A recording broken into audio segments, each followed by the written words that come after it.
সকলোকে LPNME sir YouTube চেনেললৈ স্বাগতম জনাইছোঁ। আজি আমি সমাধান কৰিম ক্লাছ 6ৰ সমাজ বিজ্ঞানৰ পাঠ নম্বৰ 5, যাৰ নাম হ'ল ভাৰত পৰিচয় আৰু ভৌগোলিক বৈশিষ্ট্য। এই পাঠটিত থকা যিখিনি অনুশীলনী দিয়া আছে, এই অনুশীলনীত থকা প্ৰশ্নকেইটাৰ আজি আমি উত্তৰখিনি সমাধান কৰিম। চ' 1 নম্বৰ প্ৰশ্নটো কি কৈছে, প্ৰথমে তলৰ প্ৰশ্নবোৰৰ উত্তৰ দিয়া, অৰ্থাৎ তলত কেইটামান প্ৰশ্ন দিয়া আছে, এই প্ৰশ্নখিনিৰ আমি উত্তৰখিনি লিখিব লাগিব। ক নম্বৰ প্ৰশ্ন, ভাৰতৰ মুঠ মাটিকালি কিমান? চ' এই পাঠটিৰ একদম ওপৰৰ ফালে আমাৰ ইয়াত দিয়া আছে যে ইয়াৰ মাটিকালি, অৰ্থাৎ ভাৰতৰ মাটিকালি কিমান দি আছে? 32,87,782 বৰ্গ কিলোমিটাৰ। এইটো হ'ল আমাৰ ক নম্বৰটোৰ উত্তৰ। চ' ইয়াৰ উত্তৰটো মই আগতীয়াকৈ লিখি থৈছিলোঁ। 1 নম্বৰ তলৰ প্ৰশ্নসমূহৰ উত্তৰ দিয়া। ক নম্বৰৰ প্ৰশ্নটো হ'ল ভাৰতৰ মুঠ মাটিকালি কিমান? ইয়াৰ উত্তৰটো তোমালোকে এইদৰে লিখিবা। উত্তৰ, ভাৰতৰ মুঠ মাটিকালি 32,87,782 বৰ্গ কিলোমিটাৰ। এইটো হৈ গ'ল আমাৰ ক নম্বৰটোৰ উত্তৰ। ইয়াৰ পিছত খ নম্বৰ প্ৰশ্নটো চোৱা কি কৈছে, ভাৰত আৰু শ্ৰীলংকাক পৃথক কৰা প্ৰণালীটোৰ নাম কি? চ' আমাৰ কিতাপত দিয়া আছে ইয়াত শ্ৰীলংকাক, অৰ্থাৎ ভাৰত, ইয়াত লিখা আছে যে দক্ষিণে আছে দ্বীপৰাষ্ট্ৰ শ্ৰীলংকা আৰু ভাৰত মহাসাগৰ। শ্ৰীলংকাক মান্নাৰ উপসাগৰ আৰু পক প্ৰণালীয়ে ভাৰতৰ পৰা পৃথক কৰিছে। ইয়াৰ উত্তৰটো হ'ব, তোমালোকে এইদৰে লিখিবা। চ' মই আগতীয়াকৈ ইয়াত লিখি থৈছিলোঁ। খ নম্বৰৰ প্ৰশ্ন, ভাৰত আৰু শ্ৰীলংকাক পৃথক কৰা প্ৰণালীটোৰ নাম কি? ইয়াৰ উত্তৰটো লিখিবা, ভাৰত আৰু শ্ৰীলংকাক পৃথক কৰা প্ৰণালীটোৰ নাম হ'ল মান্নাৰ উপসাগৰ আৰু পক প্ৰণালী। এইটো হৈ গ'ল আমাৰ খ নম্বৰটোৰ উত্তৰ। ইয়াৰ পিছত চোৱা ঘ নম্বৰ প্ৰশ্নটো কি কৈছে, ভাৰতবৰ্ষৰ মাজভাগত অৱস্থিত পৰ্বতখনৰ নাম কি? চোৱা ইয়াৰ উত্তৰটো আমাৰ কিতাপত দিয়া আছে। ইয়াত কৈছে সাধাৰণতে দেশখনৰ প্ৰায় মাজভাগতে অৱস্থিত বিন্ধ্য পৰ্বতকে উত্তৰ ভাৰত আৰু দক্ষিণ ভাৰতৰ সীমা বুলি ধৰা হয়। এই যে বিন্ধ্য পৰ্বত আছে, এইটো হ'ব আমাৰ গ নম্বৰটোৰ উত্তৰ। চোৱা গ নম্বৰটো কেনেকৈ লিখিবা, ভাৰতবৰ্ষৰ মাজভাগত অৱস্থিত পৰ্বতখনৰ নাম কি? ইয়াৰ উত্তৰটো লিখিবা, ভাৰতবৰ্ষৰ মাজভাগত অৱস্থিত পৰ্বতখনৰ নাম হ'ল বিন্ধ্য পৰ্বত। এইটো হ'ল আমাৰ গ নম্বৰটোৰ উত্তৰ। ইয়াৰ পৰা চাইছে তোমালোকে ধুনীয়াকৈ লিখি দিবা। ইয়াৰ পিছত চোৱা ঘ নম্বৰ প্ৰশ্নটো কি কৈছে, উত্তৰ ভাৰত আৰু দক্ষিণ ভাৰতৰ সীমা কি? চ' ইয়াত লিখা আছে দেশখনৰ প্ৰায় মাজভাগতে অৱস্থিত বিন্ধ্য পৰ্বতকে উত্তৰ ভাৰত আৰু দক্ষিণ ভাৰতৰ সীমা বুলি ধৰা হয়।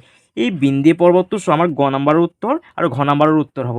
আৰু চোৱা এই ঘ নম্বৰটো কেনেকৈ লিখিবা, উত্তৰ ভাৰত আৰু দক্ষিণ ভাৰতৰ সীমা কি?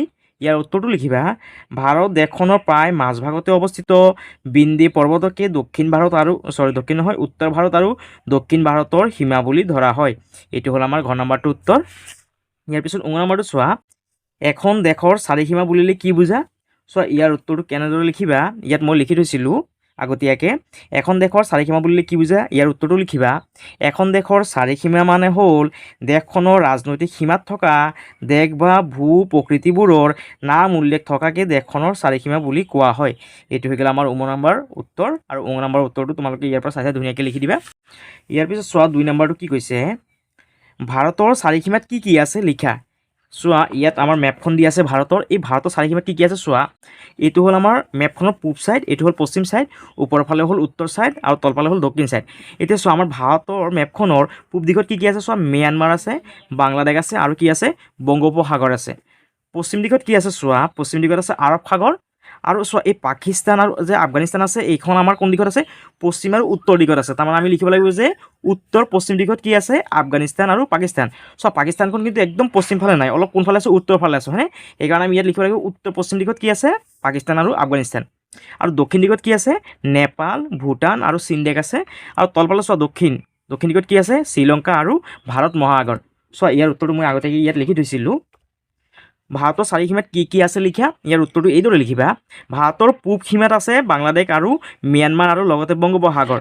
চোৱা ভাৰতৰ মেপখনত পূব দিশত কি আছে, ম্যানমাৰ আছে, বাংলাদেশ আছে আৰু কি আছে, বংগোপসাগৰ আছে। উত্তৰ পশ্চিম দিশত আছে আফগানিস্তান আৰু পাকিস্তান।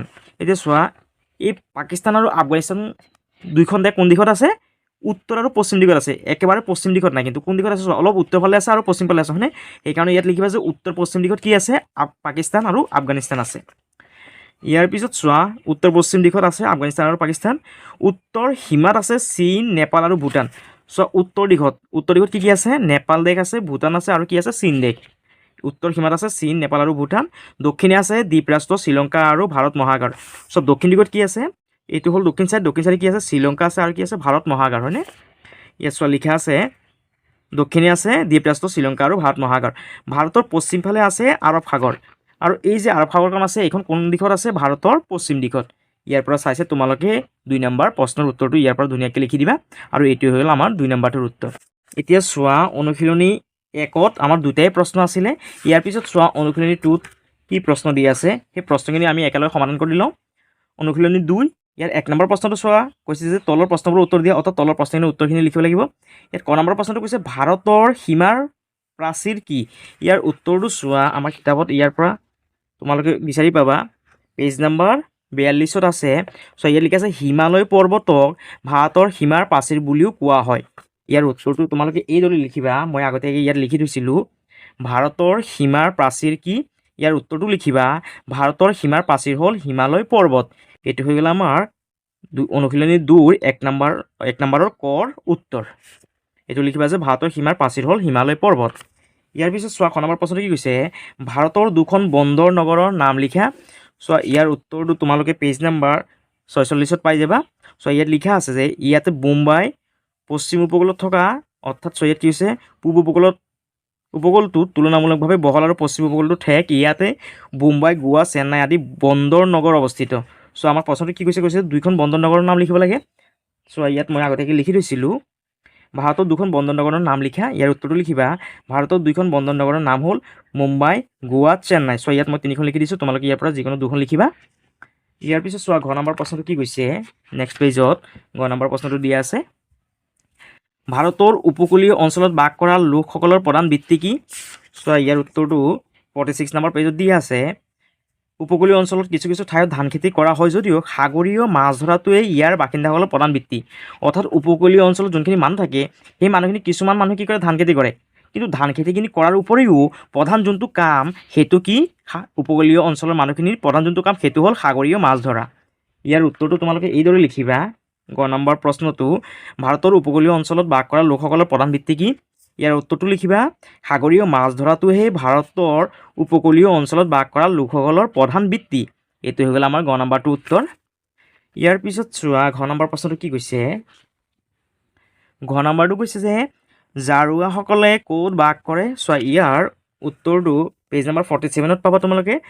আন্দামান নিকোবৰ দ্বীপপুঞ্জত আন্দামানিজ, উংগে, জাৰুৱা আৰু চেণ্টিনেলিজ আদি জনগোষ্ঠীয়ে বসবাস কৰে। চোৱা এই জাৰুৱাসকলে ক'ত থাকে? আন্দামান নিকোবৰ দ্বীপপুঞ্জত। ইয়াৰ উত্তৰটো তোমালোকে এইদৰে লিখিবা। চ' ইয়াত প্ৰশ্নটো মই আগতীয়াকৈ লিখি দিছিলোঁ প্ৰশ্নৰ উত্তৰটো। জাৰুৱাসকলে ক'ত বাস কৰে? ইয়াৰ উত্তৰটো লিখিবা যে জাৰুৱাসকলে আন্দামান নিকোবৰ দ্বীপপুঞ্জত বাস কৰে। এইটো হৈ গ'ল আমাৰ ঘ নম্বৰটো উত্তৰ। ইয়াৰ পাছত 2 নম্বৰটো চোৱা চমু টোকা লিখা ক নম্বৰ উত্তৰৰ পাৰ্বত্য অঞ্চল, অৰ্থাৎ এই উত্তৰৰ পাৰ্বত্য অঞ্চলৰ বিষয়ে আমি কি কৰিব লাগিব বহলাই লিখিব লাগিব। চোৱা আমাৰ কিতাপত ইয়াৰ উত্তৰটো তোমালোকে বিচাৰি পাবা পেজ নম্বৰ 42ত। চোৱা ইয়াত দি আছে উত্তৰৰ পাৰ্বত্য অঞ্চল। এই উত্তৰৰ পাৰ্বত্য অঞ্চল এইখিনিৰ পৰা তোমালোকে ইয়াৰ উত্তৰটো লিখি ল'ব পাৰিবা। চ' মই আগতীয়াকৈ ইয়াত লিখি থৈছিলোঁ উত্তৰটো চমু টোকা লিখা ক নম্বৰ উত্তৰ পাৰ্বত্য অঞ্চল, আৰু ইয়াৰ উত্তৰটো এইদৰে লিখিবা হিমালয় পৰ্বতমালা আৰু ইয়াৰ লগত লাগি থকা সৰু বৰ পৰ্বত পাহাৰেৰে উত্তৰৰ পাৰ্বত্য অঞ্চল গঠিত। উত্তৰৰ পাৰ্বত্য অঞ্চলে কাশ্মীৰৰ পৰা আৰম্ভ কৰি অৰুণাচল প্ৰদেশলৈকে এক দীঘলীয়া অংশ আগুৰি আছে। ইয়াৰ পূব অংশত আছে উত্তৰ পূৰ্বাঞ্চলৰ পাহাৰসমূহ। উত্তৰৰ পাৰ্বত্য অঞ্চলে ভাৰতৰ জলবায়ুৰ ওপৰত বিশেষ প্ৰভাৱ পেলায়। গ্ৰীষ্মকালত ভাৰত মহাসাগৰৰ পৰা অহা জলীয় ভাৱযুক্ত দক্ষিণ পশ্চিম মৌচুমী বতাহ বাধা দি ইয়াৰ নামনি অঞ্চলত প্ৰচুৰ বৰষুণ হোৱাত সহায় কৰে। উত্তৰৰ পাৰ্বত্য অঞ্চল বনজ সম্পদতো চহকী। এই অঞ্চলতে কাশ্মীৰ উপত্যকা, কুলু, মনালী, নৈনিতাল, মৌচুৰী, দাৰ্জিলিং আদি স্বাস্থ্যকৰ ঠাই অৱস্থিত। এইটো হৈ গ'ল আমাৰ ক নম্বৰটোৰ উত্তৰ। তোমালোকে ইয়াৰ পৰা চাই ক নম্বৰটো ধুনীয়াকৈ লিখি দিবা। ইয়াৰ পিছত চোৱা খ নম্বৰটো কি আছে উত্তৰৰ সমভূমি অঞ্চল। চোৱা ইয়াৰ তোমালোকে পেজ নম্বৰ 43ৰ পৰা তোমালোকে ইয়াৰ উত্তৰটো লিখিব পাৰিবা উত্তৰ ভাৰতৰ সমভূমি অঞ্চল। ইয়াৰ পৰা চাইছে তোমালোকে উত্তৰটো লিখিব পাৰিবা ইয়াৰ 2 নম্বৰৰ। চোৱা মই আগতীয়াকৈ ইয়াৰ উত্তৰটো লিখি থৈছিলোঁ খ নম্বৰ উত্তৰৰ সমভূমি অঞ্চল। তোমালোকে ইয়াৰ পৰা চাই উত্তৰটো লিখিব পাৰিবা। কেনেদৰে লিখিবা চোৱা হিমালয়ৰ পাদদেশ আৰু দাক্ষিণাত্যৰ মালভূমিৰ মাজত অৱস্থিত প্ৰায় 2400 কিলোমিটাৰ দীঘল আৰু 950ৰ পৰা 300 কিলোমিটাৰ বহল সমতল অঞ্চলটোক উত্তৰ ভাৰতৰ সমভূমি অঞ্চল বোলা হয়। উত্তৰৰ সমভূমি অঞ্চল সিন্ধু নদীৰ উপনৈ, চেনাব, জিলাম, ৰবি, বিয়াছ আৰু ছাটলেজৰ লগত গংগা, যমুনা আৰু ব্ৰহ্মপুত্ৰ উপত্যকাৰ পলসুৱা মাটিৰে গঠিত। এই সমভূমি পলসুৱা মাটিৰে গঠিত বাবে অতিকৈ সাৰুৱা আৰু কৃষিৰ বাবে উপযোগী। এই সমতল অঞ্চলবোৰত ঘেঁহু, ধান, কুঁহিয়াৰ, মৰাপাট আৰু নানাবিধ তেলজাতীয় শস্যৰ খেতি কৰা হয়। এইটো হ'ল আমাৰ খ নম্বৰটোৰ টোকা। ইয়াৰ পিছত চোৱা গ নম্বৰটো দাক্ষিণাত্যৰ মালভূমি অঞ্চল। চ' দাক্ষিণাত্যৰ মালভূমি অঞ্চলটো ক'ত লিখা আছে? পেজ নম্বৰ 45ত চোৱা, ইয়াত লিখা আছে দাক্ষিণাত্যৰ মালভূমি অঞ্চল। ইয়াৰ পৰা তোমালোকে চাইছে ইয়াৰ উত্তৰটো লিখিব পাৰিবা। নহ'লে চোৱা মই ইয়াত আগতীয়াকৈ ইয়াৰ উত্তৰটো লিখি থৈছিলোঁ। দাক্ষিণাত্যৰ মালভূমি অঞ্চল, ইয়াৰ উত্তৰটো তোমালোকে এইদৰে লিখিবা: গংগা সমভূমিত দক্ষিণে অৱস্থিত আৰৱ সাগৰ আৰু বংগোপসাগৰৰ মাজৰ তিনিকোণীয়া ভূভাগেই দাক্ষিণাত্যৰ মালভূমি অঞ্চল বোলে। এই মালভূমিৰ তিনিও দিশে সাগৰ মহাসাগৰ থকাৰ বাবে ইয়াক দ্বীপ মালভূমি বুলিও জনা যায়। দাক্ষিণাত্য মালভূমিৰ উত্তৰ অংশত পশ্চিমৰ পৰা পূবলৈ যথাক্ৰমে আৰাৱলী, বিন্দে, সাতপুৰা, মহাদেৱ, মহাকাল আৰু ৰাজমহল পাহাৰ অৱস্থিত। তাৰপিছত লিখিবা এইখিনি পিছত ইয়াৰ লগত লিখিবা এই অঞ্চলৰ উল্লেখযোগ্য নদী কেইখন হ'ল গোদাবৰী, কাবেৰী, তুংভদ্ৰা আৰু কৃষ্ণা। দাক্ষিণাত্য মালভূমিৰ ক'লা মাটি অঞ্চল কপাহ খেতিৰ বাবে বিখ্যাত। এইটো হৈ গ'ল আমাৰ গ নম্বৰটোৰ উত্তৰ। ইয়াৰ পিছত চোৱা ঘ নম্বৰটো কি কৈছে? উপকূলীয় নিম্নভূমি অঞ্চল। ইয়াৰ উত্তৰটো চোৱা তোমালোকে পেজ নম্বৰ 46ৰ পৰা লিখিব পাৰিবা। উপকূলীয় নিম্নভূমি অঞ্চল। চোৱা ইয়াৰ উত্তৰটো মই আগতে ইয়াত লিখি থৈছিলোঁ। তোমালোকে কেনেকৈ লিখিবা চোৱা। উপকূলীয় নিম্নভূমি অঞ্চল, ইয়াৰ উত্তৰটো এইদৰে লিখিবা: ভাৰতৰ এক বৃহৎ অঞ্চল সাগৰ মহাসাগৰে আগুৰি আছে।